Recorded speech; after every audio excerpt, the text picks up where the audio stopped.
అందరికీ నీ నుండి జరగాల్సిన ఆదరణ జరగాలి, మేలు జరగాలి, హెల్ప్ జరగాలి, ఓదార్పు జరగాలి, విశ్వాసాన్ని బలపరచడం జరగాలి.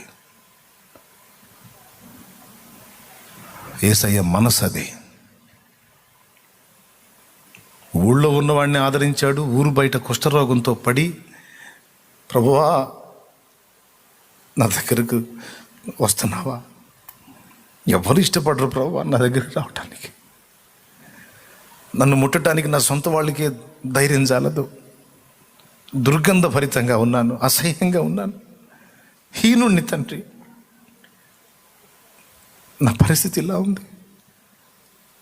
నువ్వు నన్ను ముట్టుకుంటావా? నువ్వు నన్ను తాకుతావా? అందుకు ఇష్టపడుతున్నావా? నువ్వు ఎవరు ఇష్టపడరు. ఊరిలో నుండి వెలివేతకు ఎవరు ఇష్టపడతారు? ఈ కుష్ఠరోగిని ముట్టి నా సొంత వాళ్ళే ధైర్యం చేయట్లేదే. ప్రభువా నువ్వు ఇష్టపడుతున్నావా? నీకు ఇష్టమైతే నన్ను శుద్ధిని చేయి. తాకి ఊరు మొత్తం నిన్ను తాకపోయినా నేను తాగుతాను నాయన.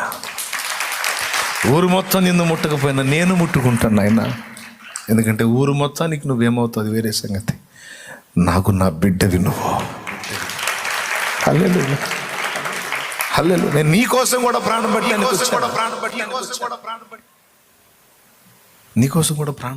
వచ్చాను నేను. ఊరు మొత్తం పాపైన మనుషుడని పిలిచారు జక్కయ్యనే. జక్కయ్య రా, నీ ఇంటికే వచ్చాను రా అన్నాడు.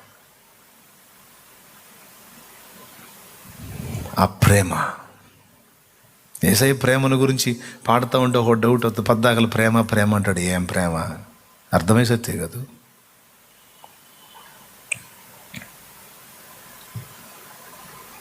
దేవునికి మహిమ.